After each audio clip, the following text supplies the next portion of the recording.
Llamamos materia a todo aquello que ocupa un lugar determinado en el universo o espacio y posee una cantidad determinada de energía y está sujeto a interacciones o cambios en el tiempo. Entre las propiedades químicas encontramos el pH, reactividad, inflamabilidad, oxidación y reducción, mientras que en las propiedades físicas tenemos temperatura, estado de agregación, conductibilidad o conductividad, punto de fusión y de ebullición. Las propiedades intensivas son aquellas que se van a mantener inalterables aunque la cantidad de materia varíe, mientras que las propiedades extensivas varían en función de la cantidad de materia de un cuerpo. En el Sistema Internacional de Unidades, las magnitudes que se cuantifican son metro, kilogramo, segundo, kelvin, amperio, mol y candela. A partir de esta lista, el Sistema Internacional de Unidades contempla un conjunto de unidades de medida derivadas. Entre ellas podemos mencionar las siguientes: metro cúbico sobre litro, kilogramo por metro cúbico, hertz o hercio, newton, julio, pascal, wattio o valtio, columbio, voltio, ohmio y sievert. Una sustancia pura tiene una composición química fija y definida. Las mezclas están constituidas por varios componentes combinados físicamente, es decir, sin involucrar reacciones químicas entre ellos. Una mezcla homogénea, sus componentes no pueden distinguir a simple vista, y en una mezcla heterogénea se pueden ver a simple vista sus componentes. Una suspensión es una mezcla heterogénea de partículas sólidas dispersadas en una fase líquido en la que no son solubles y cuyo tamaño propicia que terminen sedimentando con el tiempo. Un coloide son partículas lo suficientemente pequeñas como para que la fase dispersa se mantenga suspendida en el seno de la fase continua, es decir, los coloides son estables con el tiempo y las suspensiones no. Los elementos son sustancias simples que no pueden descomponerse por métodos químicos ordinarios. Los compuestos son sustancias que resultan de la unión química de dos o más elementos. Cuando hablamos de estados de agregación de la materia, nos referimos a las distintas fases o formas en las que es posible encontrar la materia conocida. Los procesos más conocidos son los siguientes: evaporación, ebullición, condensación, licuefacción, solidificación, congelación, fusión, sublimación y disposición. Se conoce como solubilidad a la capacidad que posee determinada sustancia para disolver en otra y formar un sistema homogéneo. Se denomina el número de Avogadro o constante de Avogadro al número de partículas constituyentes de una sustancia. Una disolución es una mezcla homogénea formada por dos o más sustancias puras que no reaccionan químicamente entre sí. Las soluciones químicas pueden clasificarse de acuerdo a dos criterios: las proporciones entre el soluto y el disolvente y el estado de agregación de los componentes. La concentración es una magnitud que describe la proporción del soluto respecto al solvente de la disolución. Esta magnitud se expresa en dos tipos distintos de unidades: físicas y químicas. La disolución es un procedimiento mediante el cual se disminuye la concentración de una solución. La ley de la conservación de la materia o ley de Lomonosov-Lavoisier es una ley fundamental de las ciencias naturales. Fue elaborada independientemente por Mikhail Lomonosov en 1748 y descubierta unos años después por Antoine Lavoisier en 1785. El balanceo químico es la operación que permite representar a una ecuación en un número exacto de átomos, moléculas o moles que participan en una reacción, ya sea como reactantes o productos. El estado de oxidación es un indicador del grado de oxidación de un átomo que forma parte de un compuesto u otra especie química. Formalmente es la carga eléctrica hipotética que el átomo tendría si todos sus enlaces con elementos distintos fueran 100% iónicos. Estequiometría es el conjunto de las reglas que permiten predecir o calcular las cantidades de sustancias químicas que intervienen y que se forman en una reacción química. Estas predicciones se sustentan en el hecho de que los átomos no se crean ni desaparecen durante un proceso químico. Estas relaciones cuantitativas pueden ser mol-mol, mol-gramos, gramos-gramos, mol-volumen, volumen-gramos, volumen-volumen. La masa total del resultado químico es la misma de antes, durante y después de la reacción.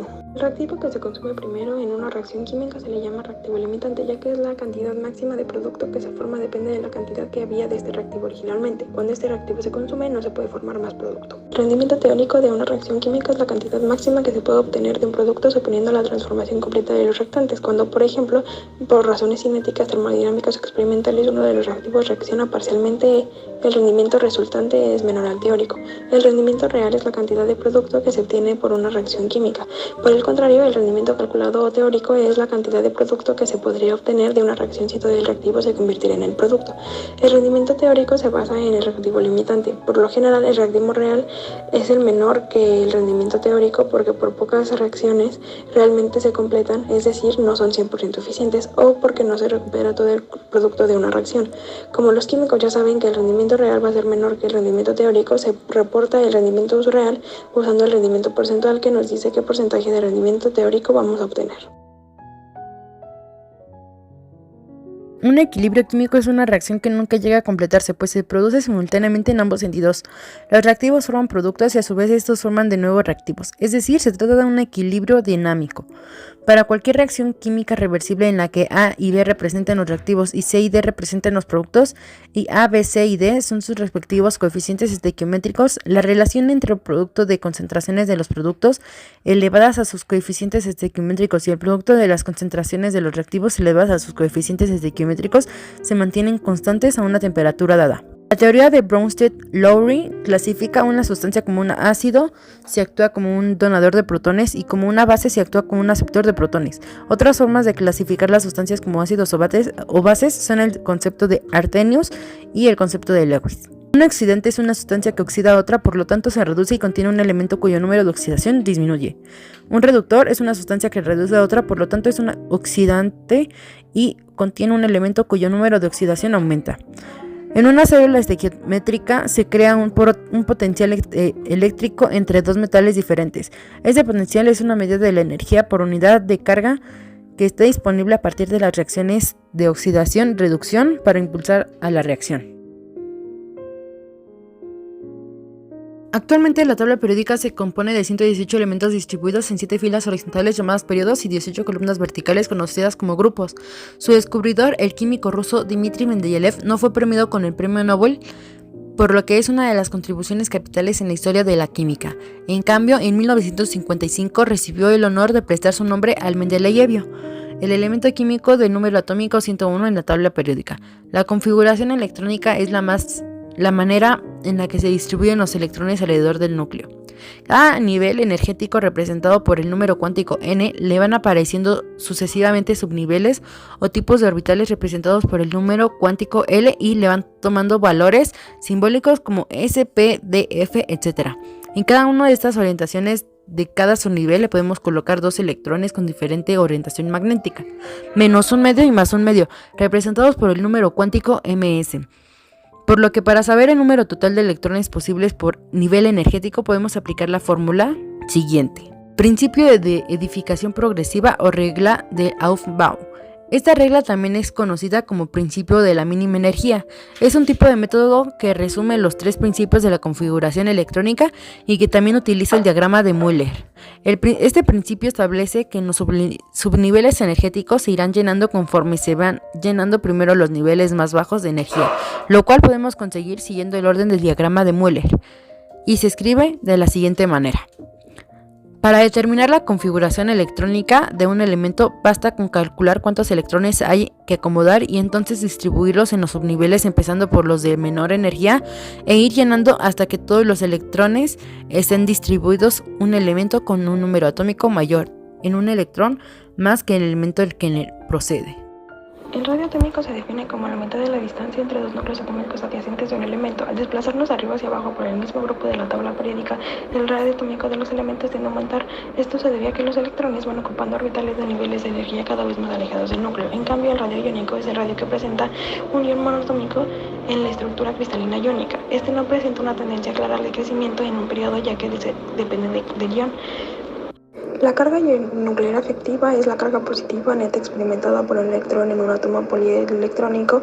El término efectiva se usa porque el efecto pantalla de los electrones más cercanos al núcleo evita que los electrones en orbitales superiores experimenten la carga nuclear completa. Al aumentar el número atómico de los elementos de un mismo periodo, se incrementa la carga nuclear efectiva sobre el electrón más externo y el número de niveles ocupados no varía. En consecuencia, actúa con intensidad de atracción entre el electrón y el núcleo, por lo que los disminuye la distancia entre ellos. La energía de ionización es la única energía necesaria para separar un electrón en su estado fundamental de un átomo de un elemento de estado gaseoso. La primera energía de ionización de un elemento es la energía necesaria para separar el electrón externo o el que está sujeto con menos fuerza de un átomo neutro del elemento. Afinidad electrónica se define como la energía liberada cuando un átomo gaseoso neutro en un estado fundamental captura un electrón y forma un ion mononegativo. Y la electronegatividad es la fuerza del poder de un átomo para atraer a los electrones hacia sí. También debemos considerar la distribución de densidad electrónica alrededor de un átomo determinado frente a otros distintos, tanto en una especie molecular como en sistemas o especies no moleculares. Consiste en la atracción electrostática entre partículas con cargas diferentes. Algunas características generales de un compuesto iónico son enlaces fuertes, suelen ser sólidos, poseen un alto punto de difusión, ebullición, solubilidad en el agua, conducción eléctrica y selectividad. Existen tres tipos de enlace químico conocidos dependiendo de la naturaleza de los átomos involucrados: iónico, covalente y metálico. Enlace covalente. En el enlace covalente, los dos átomos no metálicos comparten uno o más electrones, es decir, se unen a través de sus electrones en el último orbital, el cual depende del número atómico en cuestión. Enlace polar. Es un enlace covalente polar. Los electrones se comparten de forma no equitativa entre átomos y pasan más tiempo cerca de un átomo que del otro. Enlace macromolécular. Los átomos se enlazan entre sí mediante enlaces covalentes muy fuertes, dando lugar a redes macromoleculares o moléculas gigantes formadas por un número muy elevado de átomos iguales o distintos. Debido a lo actual, los puntos de fusión y ebullición son muy altos, por lo que a la temperatura ambiente son sólidos muy duros. Un enlace metálico es un enlace químico que mantiene unidos los átomos a los metales entre sí. Estos átomos se agrupan de forma muy cercana unos a otros, lo que produce estructuras muy compactas. En este proceso, los átomos ceden o comparten electrones de la capa de valencia y se unen construyendo nuevas sustancias homogéneas inseparables a través de mecanismos físicos como el filtrado o el tamizado. El enlace de coordinación o coordinado, también conocido como enlace bipolar, es un enlace covalente en el que un par de electrones compartidos por dos átomos es aportado por solo uno de ellos. El átomo que aporta el par de electrones se denomina dador y el que lo recibe receptor. Las estructuras de Lewis son una combinación de símbolos de Lewis que representan la transferencia o compartición de electrones en el enlace químico. La electronegatividad es la capacidad de un átomo para competir por los electrones con otros átomos a los que está unido. Se puede describir la polaridad de un enlace mediante la diferencia de electronegatividades. La electronegatividad es un valor absoluto de la diferencia de electronegatividad de los átomos enlazados. Si el valor de electronegatividad es muy pequeño, el enlace es esencialmente covalente. Cuando la electronegatividad es muy grande, es probable que se forme un enlace iónico. Para valores intermedios de electronegatividad, el enlace covalente polar, en los enlaces covalentes entre átomos distintos, la cargada tiende a desplazarse hacia el átomo más electronegativo, dando lugar a una polarización del enlace. Hay una separación de cargas, una carga parcial positiva sobre el átomo menos electronegativo y una carga parcial negativa sobre el más electronegativo. En esta estructura de Lewis de un compuesto iónico, el símbolo de Lewis del ion metálico no tiene puestos si han perdido todos los electrones de valencia. Se indican las cargas de los iones. La compartición de un par de electrones da un lugar a un enlace covalente simple. Los pares de electrones que forman parte de un enlace se denominan polares enlazantes. Los pares de electrones que no intervienen en el enlace se llaman pares solitarios. Es habitual reemplazar los pares de electrones por guiones. El átomo central suele ser el menor de electronegativo. El hidrógeno nunca es un átomo central. Pasos para escribir estructura de Lewis. Como primer paso, se debe determinar el número total de electrones de la capa de valencia. Después, identificar el átomo o átomos centrales y los átomos terminales. El átomo central suele ser el de menor electronegatividad. El hidrógeno es un átomo central. Escribir es el esqueleto y unir los átomos mediante el enlace simple. Por cada enlace, descontar 2 electrones de valencia. Con los electrones restantes, completar en primer lugar los octetos de los átomos terminales y después, en la medida de lo posible, los octetos de los átomos centrales. Si en algún átomo central le falla un octeto, formar enlaces covalentes múltiples formando electrones de pares solitarios de los átomos terminales en electrones de pares enlazantes. Cuando un par de átomos comparten un par de electrones, es un enlace simple. Sin embargo, un par de átomos pueden necesitar compartir más de un par de electrones para lograr el octeto requerido. Un doble enlace se forma cuando dos pares de electrones se comparten un par de átomos entre los átomos de carbono y oxígeno en formaldehído y entre los dos átomos de carbono en etileno. Se puede construir 3 casos que no siguen la regla del octeto y como tales se conocen como las excepciones a la regla del octeto. Seguir la regla del octeto para las estructuras de puntos de Lewis conduce a las representaciones más precisas de las estructuras moleculares y atómicas estables, y por eso siempre queremos usar la regla del octeto al dibujar las estructuras de puntos de Lewis. Sin embargo, es difícil imaginar que todas las moléculas puedan seguir una regla. Siempre hay una excepción, y en este caso 3 excepciones.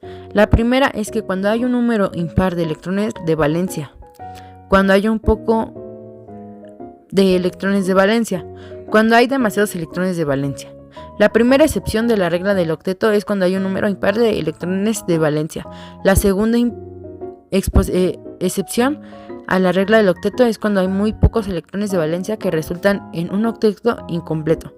Incluso hay más ocasiones en las que la regla del octeto no ofrece la representación más correcta de una molécula o ion. Este es también el caso con octetos incompletos. Las especies con octetos incompletos son bastante raras y generalmente solo se encuentran en algunos compuestos de berilio, aluminio y boro, incluidos los hidruros de boro. Más comunes con los octetos incompletos son los octetos expandidos, donde el átomo central en una estructura de Lewis tiene más de 8 electrones en su capa de valencia. En octetos expandidos, el átomo central puede tener 10 electrones o incluso 12. Las moléculas con octetos expandidos involucran átomos terminales altamente electronegativos y un átomo central no metálico que se encuentra en el tercer periodo o menos, al que se le unen esos átomos terminales.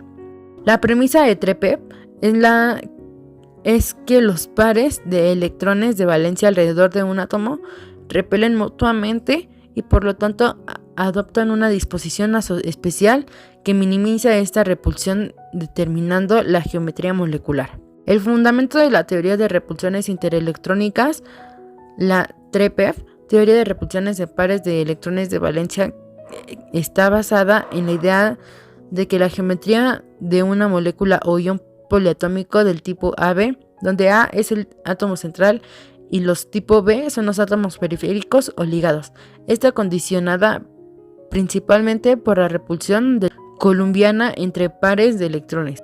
La geometría molecular es la distribución espacial de los átomos que forman una molécula, determinada por propiedades químicas y físicas. La geometría electrónica es la distribución de los pares electrónicos de valencia enlazantes y no enlazantes alrededor del átomo central de la molécula. Si conocemos la estructura de Lewis de una molécula, podremos predecir su geometría utilizando la teoría de la repulsión de pares electrónicos de la capa de valencia. Esta teoría se basa en el hecho de que los electrones tienden a repelarse entre sí. Por tal motivo, los orbitales que contienen a los electrones se orientan de tal forma que quedan lo más alejados entre sí. Es importante notar que la geometría de la molécula está referida siempre al átomo central y que para determinarlo correctamente debemos conocer el número de coordinación total de dicho átomo. El fundamento de la teoría intenta explicar cómo dos átomos se enlazan entre sí, buscando así presentar una interpretación satisfactoria para los enlaces covalentes. En esta teoría, lo que está incluido es la combinación de dos orbitales atómicos de dos átomos distintos. Siendo así, se busca estudiar y explicar cómo es que se da un enlace covalente. Actualmente hay diversos modelos y teorías que explican un enlace covalente. Sin embargo, históricamente esta fue la primera teoría en hacer esto. La hibridación se genera cuando los orbitales de valencia de un átomo se mezclan por la acción de la promoción electrónica o estado excitado. La hibridación es el término que se utiliza para explicar la mezcla de los orbitales atómicos en un átomo. Por lo general, el átomo es central para generar un conjunto de orbitales híbridos. Si un orbital atómico S se mezcla con tres orbitales atómicos P, se genera 4 orbitales híbridos, sp3. Al observar el comportamiento del metano, enlace sencillo, que es el compuesto más sencillo de la serie de los alcanos, se encuentra experimentalmente en los enlaces con cada uno de los 4 hidrógenos son equivalentes. Esto no se puede explicar mediante la configuración electrónica del carbono al estado basal. Si un orbital atómico S se mezcla con dos orbitales atómicos P, se generan 3 orbitales híbridos sp2, quedando un orbital puro, el pz. El eteno es el compuesto más simple de la serie de los alquenos. Cada uno de sus átomos de carbono se une a 3 átomos, a 2 de hidrógeno por medio de enlaces simples y a 1 de carbono por doble enlace.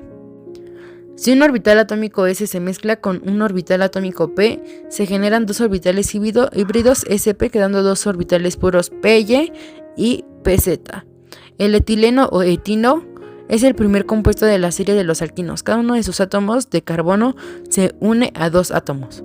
La condición de superposición máxima que se describe en la teoría del enlace de valencia puede explicar la formación de enlaces covalentes en varias moléculas. Esta es una de sus aplicaciones más importantes. Por ejemplo, las diferencias entre la longitud y la fuerza de los enlaces químicos en las moléculas H2 y F2 pueden explicarse por la diferencia en los orbitales supuestos en estas moléculas. El enlace covalente en una molécula de HF se forma a partir de la superación del orbital S1 del átomo de hidrógeno y un orbital 2p que pertenece al átomo de flúor, lo que se explica por la teoría del enlace de valencia.